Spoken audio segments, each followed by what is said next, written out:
The Prince and the Snow-haired Wolf.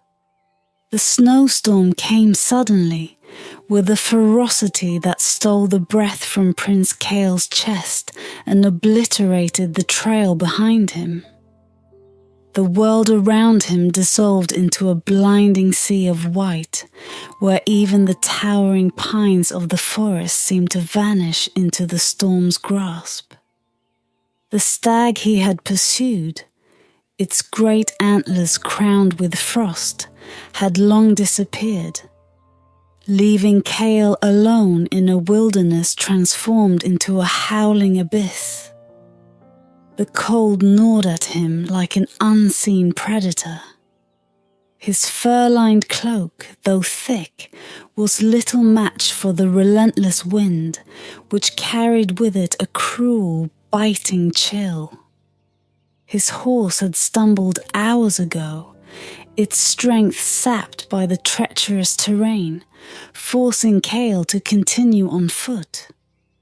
Now he trudged through knee-deep snow, each step heavier than the last, his resolve waning with every gust that screamed through the desolate expanse. He paused, the breath from his lungs crystallizing in the air, and turned a slow circle. The landscape was unrecognizable. The trees, the hills, the familiar markers of the forest were erased by the storm's fury. He was utterly, hopelessly lost. "Help me," he whispered to the wind, though he knew no one could hear. His voice was swallowed by the tempest, leaving only silence and the keening wail of the storm. As if in answer, a sound emerged, low and mournful, carrying over the din. It was a howl, deep and resonant, that seemed to pierce through the blizzard. Kael froze, his hand instinctively going to the hilt of his sword. He scanned the swirling snow, searching for the source when he saw it. The wolf. It stood on a ridge, its silhouette sharp against the storm's haze. Its fur was white, no, not merely white, but shimmering, as though each strand was made of woven moonlight.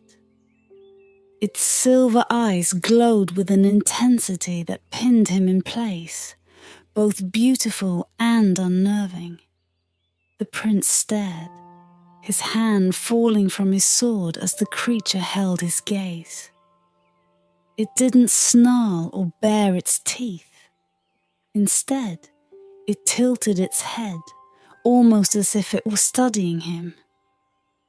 Then, without a sound, the wolf turned and began to walk away, its movements smooth and deliberate. Kael hesitated, his mind racing.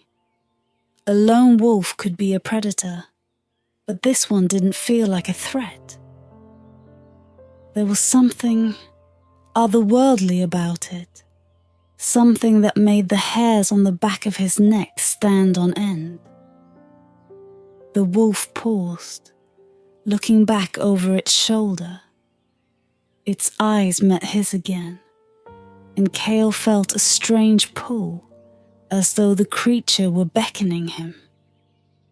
He knew how foolish it was to follow a wild animal into the unknown, yet his instincts whispered that this was no ordinary beast. He had no better options. To stay meant death. "Lead on then," Kael muttered under his breath, half to himself, half to the wolf. The wolf padded forward, silent and unhurried, its fur glimmering faintly even in the storm's chaos. Kael followed, his boots crunching through the snow. The creature moved with a grace that seemed unnatural, its steps leaving no trace in the deep drifts. Kael glanced back once, But the path behind him had vanished, erased by the blizzard's wrath. There was no turning back now. Hours passed, or perhaps only minutes. Time seemed to warp in the storm's grip, each moment stretching endlessly.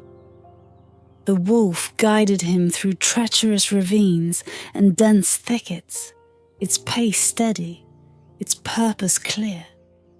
Kael's exhaustion gnawed at him, but he pressed on, driven by a trust he couldn't explain. The creature's presence was strangely comforting, its silver eyes a beacon in the endless white. As the storm roared on, Kael began to notice other oddities. The air around the wolf seemed warmer, the howling wind softer. Once, when he stumbled and fell to his knees, he thought he saw the faintest glimmer of light radiating from its fur, like starlight reflected on fresh snow. When he blinked, the glow was gone, leaving him to wonder if his mind was playing tricks. Still, the wolf pressed forward, and Kael followed, his doubts growing quieter with every step. There was a sense of purpose in the creature's movements, as though it were leading him somewhere important, somewhere he was meant to be. Finally, after what felt like an eternity, the wolf halted. It stood at the edge of a sheer ravine, its silver eyes fixed on something across the chasm. Kael approached cautiously, his breath catching as he saw what lay beyond. Through the snow's veil, faint lights flickered in the distance, like fireflies trapped in ice. A village hidden in the shadows of the cliffs, its rooftops buried under thick layers of snow. Kael's heart quickened. Who lived there? How had the wolf known to lead him here? The wolf turned to face him, its gaze heavy with meaning, before it leapt effortlessly across the ravine. It landed gracefully on the other side and paused, waiting. Kael stared at the gap, the wind shrieking in his ears. The distance was daunting, the fall lethal. But the wolf's eyes burned with a quiet certainty, urging him onward. Gritting his teeth, the prince steadied himself and prepared to jump. The snowstorm's call faded into silence as Kael leapt, chasing the unknown. Kael landed hard on the other side of the ravine, his boots slipping against the icy edge. For a moment he teetered, arms flailing, the abyss yawning beneath him. Then, with a desperate lunge, he caught hold of a jagged rock and hauled himself forward, chest heaving as he lay sprawled in the snow. The wolf watched him in silence, its silver eyes unblinking. There was no impatience in its gaze, only an enigmatic calm, as though it had known all along he would succeed. Shaking off the cold and the lingering fear of the fall, Kael pushed himself to his feet. He dusted the frost from his cloak and met the wolf's stare. "Where are you taking me?" he asked, his voice rough from the icy air. He half expected no response, but in that moment, the wolf tilted its head again, as though acknowledging the question. Then it turned and began to walk, its tail swaying like a banner of light against the gloom. Kael had no choice but to follow. The path wound downward now, cutting through a narrow gorge where the wind softened to a whisper. The walls of the ravine loomed high above, their surfaces glistening with ice that reflected fragments of light from an unseen source. Kael's breaths came in slow clouds as he trailed behind the wolf, each step crunching softly in the snow. The air grew heavier, not with cold, but with a sense of something vast and ancient pressing in around him. It was as if the land itself held its breath. The wolf moved with the same unerring grace as before, its paws silent despite the frozen ground. Every now and then, it would glance back at Kael, ensuring he followed. These fleeting moments of connection felt strangely intimate, as though the creature was silently measuring his resolve. As they descended deeper into the gorge, Kael began to notice strange shapes emerging from the snowbanks. At first, they were faint outlines, twisted tree roots, jagged rocks. But as the light in the ravine grew stronger, he saw them for what they truly were: carvings. Figures etched into the walls of the gorge rose from the snow, their forms worn smooth by time. Some were humanoid, with angular faces and elongated limbs. Others resembled beasts, their fanged jaws frozen in eternal snarls. They seemed to writhe in the flickering light, their poses caught between violence and despair. "What is this place?" Kael murmured, stopping to run his gloved fingers over one of the carvings. It depicted a man kneeling before a massive wolf, its eyes carved with intricate precision to gleam faintly in the dim light. His touch sent a faint tremor through the air, like the echo of a voice too soft to hear. He pulled his hand back sharply. The wolf had stopped ahead, watching him again. Its gaze seemed to hold a warning. Kael quickened his pace, leaving the carvings behind, though their haunting shapes lingered in the corner of his vision. Finally, the gorge opened into a vast, snow-covered expanse. Kael's breath caught in his throat as he saw the village more clearly. It was nestled within the hollow of the cliffs, its rooftops heavy with snow and its walls darkened with age. The lights he had glimpsed from afar were dim lanterns, their flames flickering weakly, as though they had burned for centuries without tending. The wolf padded ahead, leading him through the silent streets. The village was eerily still.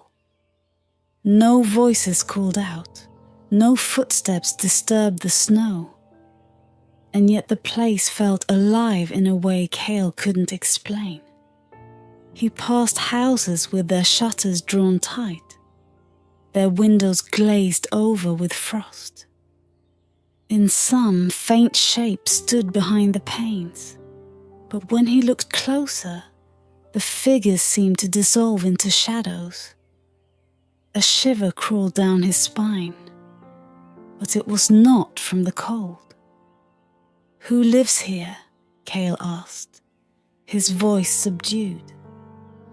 The wolf did not answer, but it led him onward, weaving through the empty streets with purpose.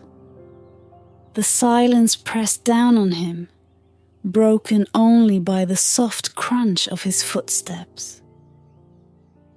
They arrived at the village center, where a crumbling well stood surrounded by snow-covered stones. The wolf stopped beside it, its silver eyes fixed on the well's dark maw. Kael approached hesitantly, the hairs on the back of his neck standing on end. There was something deeply unnatural about the place, as though the air itself pulsed with unseen energy. Peering into the well, Kael saw a faint glow emanating from its depths.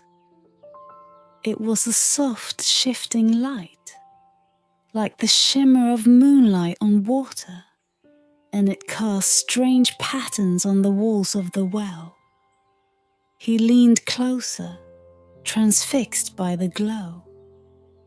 A hum began to rise, so faint at first he thought he imagined it.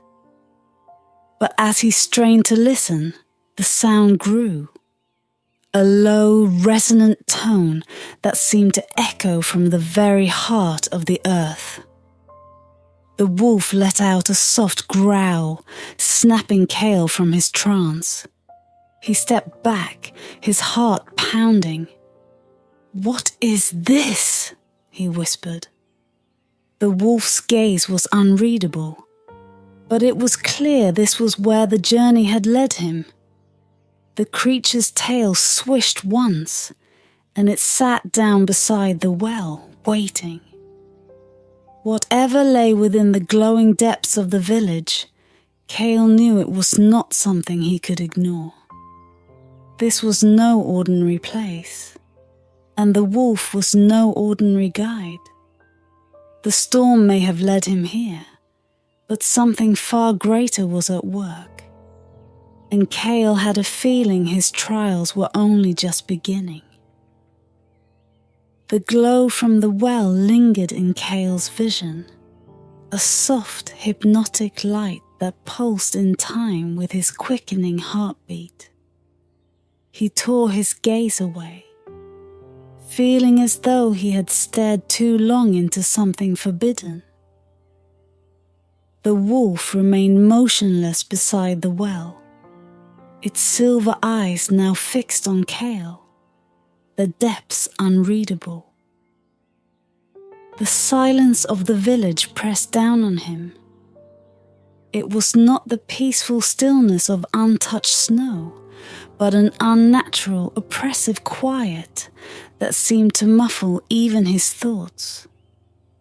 Kael turned his attention to the buildings around him, their windows blank and dark, their doors shut tight. Something about the place felt frozen, not in the way of ice or winter, but as if time itself had abandoned it. He hesitated, then stepped cautiously away from the well. The wolf did not follow, but watched him with an air of patient expectation, as if giving him permission to explore. Kael moved toward one of the houses, its wooden walls bowed slightly under the weight of countless winters. The door creaked as he pushed it open, revealing an interior shrouded in shadows. The air inside was heavy with dust, yet the room bore the unmistakable marks of life. A table stood in the center, its surface littered with objects. A half-finished embroidery, a wooden spoon, a cup tipped on its side. Chairs surrounded the table, one knocked askew as if someone had left it in haste. Kael's eyes were drawn to the hearth, where ashes sat cold and undisturbed, though the logs within looked freshly placed. He stepped further into the room, his boots stirring faint wisps of dust. A strange unease settled over him. The scene was too perfect, too preserved, as though someone had taken great care to freeze this moment in time. He reached for the embroidery on the table, lifting it carefully. The threads were vibrant, the fabric soft, untouched by decay. A sound behind him made him whirl, a faint rustle like fabric brushing against stone. His hand went to his sword, but the room was empty. His pulse thundered as he glanced around, finding nothing but stillness. Yet the feeling of being watched remained, prickling at the back of his neck. He left the house quickly, emerging into the village square where the wolf still waited. Its ears twitched, and it rose gracefully as he approached. Kael met its gaze, searching for answers in those luminous eyes, but the creature offered none. It simply turned and began walking toward the far end of the square, leaving him no choice but to follow. As they moved through the village, Kael saw more signs of the strange stasis. A blacksmith's forge stood as if abandoned mid-strike, a hammer poised above an anvil. In another house, he glimpsed a dining table set for a feast, its plates heaped with food that glistened unnaturally, untouched by rot. Everywhere he looked, life seemed poised on the edge of motion, held back by some unseen force. They came at last to the outskirts of the village, where a small chapel rose against the shadow of the cliffs. Its steeple reached skyward, draped in frost and ice. The wolf stopped at the entrance, and Kael hesitated before stepping inside. The interior of the chapel was dim, lit only by the faint glow filtering through a stained glass window. Unlike the rest of the village, this place felt alive, not in the way of bustling activity, but in the quiet hum of energy that seemed to pulse through the air. At the center of the room stood a stone altar, its surface carved with intricate runes that glimmered faintly in the half-light. Kael approached cautiously, his boots echoing on the stone floor. As he neared the altar, he saw a figure standing behind it. A woman cloaked in flowing white, her hair shimmering like the wolf's fur. Her face was pale and ageless, her eyes a piercing silver that mirrored the creature's gaze. "Prince Kael," she said, her voice soft but resonant, filling the chapel like a distant melody. "You have come, as was foretold." Kael stared at her, stunned. "Foretold? Who are you?" The woman tilted her head, the motion eerily similar to the wolf's. "I am the keeper of this place," she replied, "the guardian of a story long forgotten." "What happened here?" Kael demanded, gesturing to the village. "These people, they're not dead, but they're not alive either. What is this curse?" Her gaze darkened, and for a moment the glow of the altar dimmed. "This village was once a sanctuary, a place of peace," she said. "But its people betrayed their protector, one who gave everything for their safety. In their greed, they sought to control what was never theirs to claim. The curse is their penance." Kael's chest tightened. "And the wolf? What is it?" "The wolf is the last remnant of the protector they betrayed," she said, her voice softening. "It has brought you here to decide their fate." Kael's blood ran cold. "Their fate? Why me?" The woman stepped closer, her silver eyes locking with his. Because you are a prince. Because only a soul burdened with power and responsibility can make such a choice. Kael felt the weight of her words settle heavily on his shoulders. The glowing altar pulsed faintly, as if alive, waiting. He realized with a sinking dread that he was not merely a visitor to this village. He was its judge.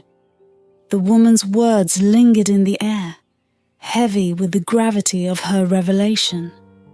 Kael's mind raced, grasping at fragments of understanding. This village, this frozen place, its fate was now inexplicably tied to him. The weight of the moment settled on his chest like a stone, and he found it difficult to draw a full breath. The wolf stepped into the chapel, its white fur catching the faint glow of the altar. It padded silently to the woman's side, sitting at her feet like a sentinel. She rested a pale hand on its head, her silver eyes never leaving Kael's face. "The choice is yours, Prince," she said, her voice soft but unyielding. "But first, you must understand what is at stake." Kael clenched his fists. "Explain then," he said, his voice sharp with frustration. "Explain why I've been brought here, why this place is cursed, and why I am the one who must decide." The woman tilted her head, her silver hair shimmering like starlight as she regarded him. "This village," she began, "was once blessed with the protection of an ancient guardian. It came in the form of the wolf you see before you, though it was far greater in power and form. The people revered it as their protector, their savior from the dangers of the wild." She paused, her expression darkening. But in time, reverence gave way to greed. The guardian's power was vast, and the villagers sought to harness it for their own gain. They devised a ritual to bind the guardian, to trap its essence and wield it as a tool. Their betrayal was met with swift retribution. The guardian, grievously wounded, cursed them to remain frozen in the moment of their treachery.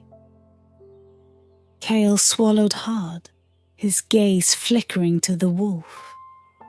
It sat unmoving, its silver eyes inscrutable, yet Kael thought he saw a flicker of pain in their depths. "But why now?" he asked, his voice quieter. "Why bring me here?"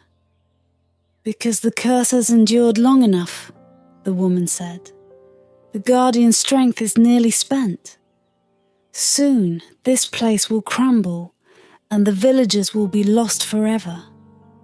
The guardian brought you here to decide their fate before it fades entirely."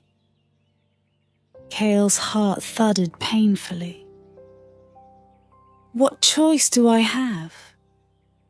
The woman extended a hand toward the glowing altar. "There are two paths before you.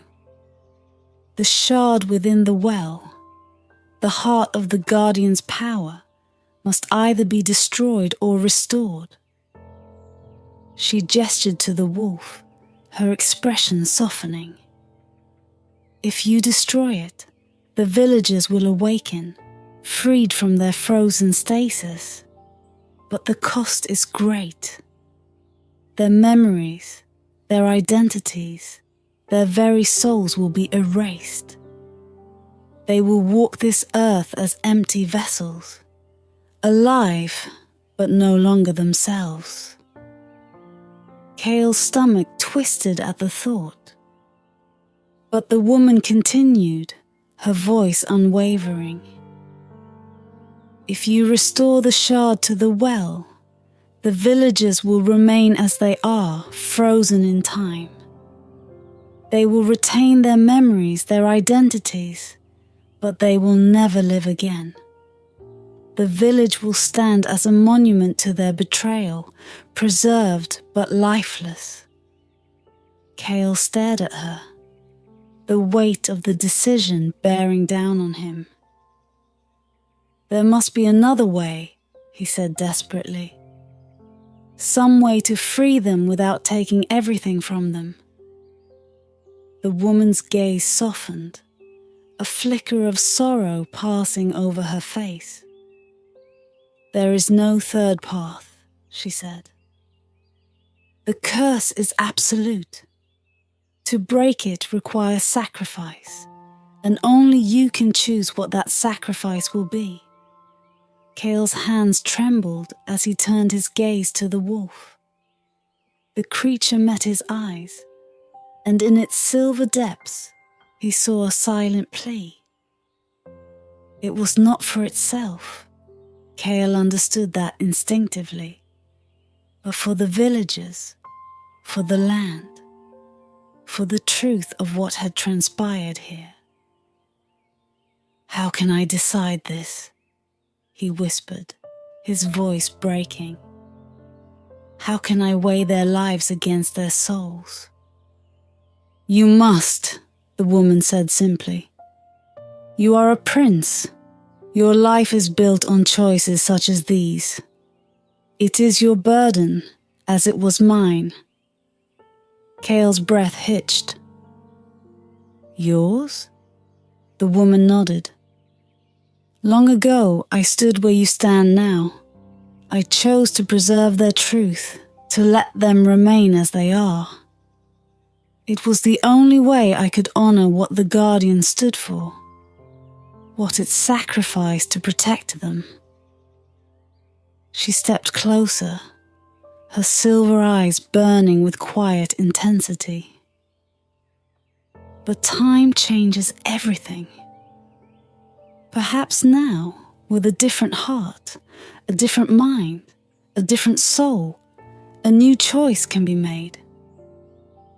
Kael turned back to the altar, its runes pulsing faintly with the glow of the shard. The hum in the air grew louder, resonating deep in his bones. He closed his eyes, his thoughts a whirlwind of doubt and despair. One choice would grant life, but erase truth. The other would preserve truth, but condemn life. The wolf let out a soft, mournful howl, the sound cutting through the heavy silence like a blade. Kael opened his eyes, his heart pounding as the weight of the decision loomed before him. The choice of fate was his to make. Kael stood before the altar, its faint glow painting his face in hues of silver and blue. The hum in the air had grown into a resonant pulse, matching the rhythm of his heartbeat. The shard within the well seemed alive, its light flickering like a trapped star. It called to him, pulling at something deep within his chest. A plea, a challenge, a command. The wolf sat quietly beside the altar, its luminous eyes fixed on Kael. The weight of its gaze was like a silent judgment, neither cruel nor forgiving, but filled with expectation. Beside the wolf, the woman stood motionless, her expression unreadable, her hands clasped before her as if in prayer. Kael's thoughts churned, each one louder than the last. The villagers' frozen faces flashed in his mind, their joy, their fear, their humanity suspended in time. He remembered the house he had entered, the embroidery left half-finished, the chair askew as if someone had only just risen from it. These were people, not ghosts. They had lived, loved, and suffered. To strip them of that, to erase their identities, felt like a betrayal as grave as the one they had committed against the Guardian. And yet, the alternative was no less cruel. To leave them like this, frozen in an eternal stasis, was to condemn them to a fate worse than death. They would remain as they were, untouchable and unmoving, a monument to a moment of greed and folly. What kind of justice was that? Kael's voice broke the silence, hoarse and trembling. I don't know if I can do this. I don't know if I should. The woman stepped forward, her silver hair shimmering in the dim light. No one is ever ready to bear the weight of such a choice, she said softly. But this is why the Guardian brought you here. It saw something in you, a strength, a resolve, a capacity to choose not for yourself but for others. Kael turned to the wolf. You're the Guardian, aren't you? He asked, his voice filled with quiet wonder. What do you want me to do? The wolf held his gaze, and for a moment Kael thought he saw something shift in its eyes, a deep, aching sorrow, an echo of unimaginable loss. But it gave no answer, only a soft rumble that vibrated in the air like a distant thunderclap. The choice, Kael realized, would be his alone. He looked back at the altar. The shard pulsed steadily, its light unwavering. It seemed to hum louder now, as if sensing his hesitation, urging him to decide. The two paths were clear. Shatter the shard and free the villagers at the cost of their identities, or return it to the well and let them remain as they were, trapped in their frozen world. Kael closed his eyes, the weight of the moment pressing down on him like an avalanche. His thoughts stilled, and in the silence of his mind, he saw the faces of the villagers again. He saw their joy, their fear, their love, their pain. He saw the lives they had lived, their mistakes, their triumphs, their humanity. When he opened his eyes, his hand was steady. I cannot erase them, he said, his voice firm. To free them without their memories, without their souls, would be no freedom at all. They deserve to be remembered, even if it means they can never live again. The woman's eyes softened, and the faintest smile touched her lips. Then you have chosen. Kael stepped forward, the hum of the shard growing louder as he reached out. His fingers closed around it, and the light flared, flooding the chapel with brilliance. For a moment, he felt the shard's power thrumming through him, a vast, ancient force, both wild and sorrowful. It resisted him, but Kael held firm, carrying it to the well. With a final deep breath, he placed the shard back into the water. The glow dimmed, the hum fading into silence. A tremor rippled through the ground, and Kael staggered back, watching as the light in the well spread outward in gentle waves. It washed over the village, illuminating the frozen figures, the empty streets, the snow-covered rooftops. For a heartbeat, everything stood still. Then, the light faded, leaving behind only the quiet glow of the well. The villagers remained frozen, their faces softened, their postures relaxed. The oppressive weight in the air lifted, replaced by a profound stillness that felt almost peaceful. Kael turned to the wolf. It met his gaze one final time, its eyes filled with quiet gratitude. Then, as if dissolving into the air, the wolf's form shimmered and vanished, leaving only a faint trace of light in its wake. The woman approached, her expression serene. "You have honored the guardian's sacrifice," she said, "and you have preserved the truth of this place. The villagers may never wake, but their stories will endure.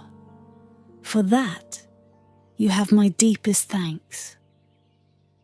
Kael looked around the silent village, his heart heavy yet steady. He had chosen, and though the weight of it would stay with him forever, he knew it had been the right one. As he turned to leave, the woman's voice followed him. "Remember this, Prince. True leadership lies not in wielding power, but in carrying the burden of choice. Carry it well." Kael nodded and stepped into the snow, the blizzard now a distant memory. The path before him was clear, and though the weight of his choice would remain, he walked forward with quiet resolve, leaving the hidden village and its eternal story behind.